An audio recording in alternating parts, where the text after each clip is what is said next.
பல்லாயிரம் ஆண்டுகள் பழமை மிக்க நமது தமிழ் பண்பாட்டில் வாழ்ந்து மறைந்த முன்னோரை நினைவு கூர்ந்து மரியாதை செலுத்துவதற்கு மிக முக்கிய இடம் உண்டு. நினைவு கூறுதல் என்பது வாழ்ந்து மறைந்தோருக்கு மத சடங்குகள் செய்வது மட்டுமல்ல, அவர்தம் சிந்தனைகளை அடுத்த தலைமுறைக்கும் கொண்டு சேர்ப்பதும், அவர்கள் வகுத்த வழியில் மாறாது பயணிப்பதுமே ஆகும். இந்த தமிழ் மரபின் அடிப்படையில் தான் தமிழவேல் அவர்களின் 50வது நினைவு நாளை முன்னிட்டு கடந்த செப்டம்பர் மாதம் PT ராஜன் நினைவுகளில் 50 எனும் மின்னூல் உருவாக்கப்பட்டது. பேரன்பிற்குரிய தலைவர் மாண்புமிகு தமிழ்நாடு முதலமைச்சர் அவர்கள் அதனை தமது பொற்கரங்களால் வெளியிட்டு சிறப்பித்தார். அந்த மின்னூலை மேலும் விரிவாக தொகுத்து அவரது 133ஆம் பிறந்த நாளான இன்று இந்த மலர் வெளியிடப்படுகிறது. 1968ஆம் ஆண்டு நீதி கட்சியின் பொன்விழா நிகழ்விற்கு தலைமை ஏற்று சிறப்புரை ஆற்றினார் தமிழ்நாட்டின் அன்றைய முதலமைச்சரான பேரறிஞர் அண்ணா அவர்கள்.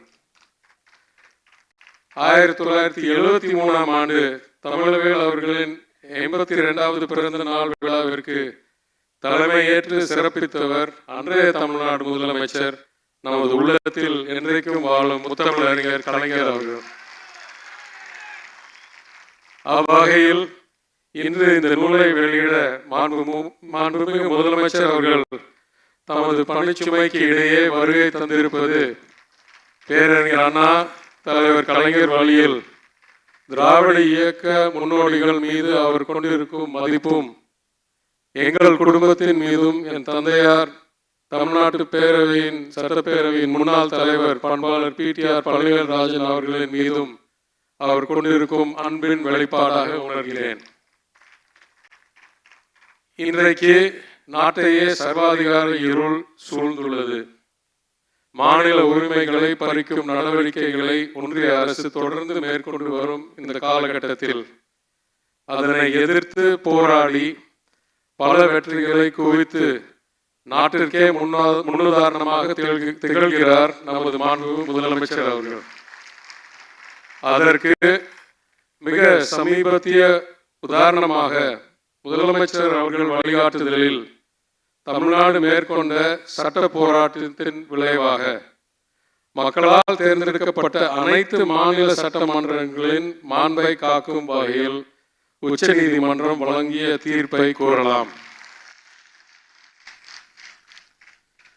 அவர் மேற்கொண்டு வரும் இத்தகைய முயற்சிகளை பார்க்கும்போது முத்தமிழ் அறிஞர் கலைஞருக்கு மிகவும் பிடித்த பிரதமரான திரு VP சிங் அவர்களை நான் சமூக நீதி காவலர் என்று அழைப்பதை போல் நமது மாண்புமிகு முதலமைச்சர் அவர்களை மாநில உரிமை காவலர் என்று அழைக்க தோன்றுகிறது. ஆட்சி நிர்வாகம் ஒரு புறம் என்றால், மறுபுறம் திராவிட இயக்க கொள்கைகளை தத்துவங்களை இன்னும் 100 ஆண்டுகள் நிலை பெற செய்ய வேண்டும் என்ற கடமை உணர்வுடன் பல முயற்சிகளை தலைவர் மேற்கொண்டு வருகிறார்.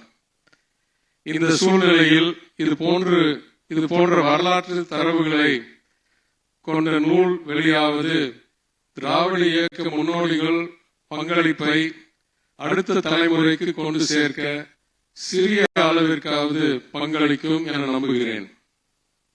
நீதி கட்சியை தோற்றுவித்தவர்களில் ஒருவரும் முற்போக்கு சிந்தனையாளரும் சிறு வயதிலேயே தமது பெற்றோர்களை இழந்த தமிழவேல் அவர்களை பொறுப்புடன் வளர்த்து திராவிட இயக்கத்துடன் எங்கள் குடும்பத்திற்கு என்றும் மாறா பிணைப்பை ஏற்படுத்தியவருமான என் கொள்ளு தாத்தா திரு MT சுப்பிரமணியம் அவர்களையும் இந்த தருணத்தில் நினைவு கூற கடமைப்பட்டுள்ளேன்.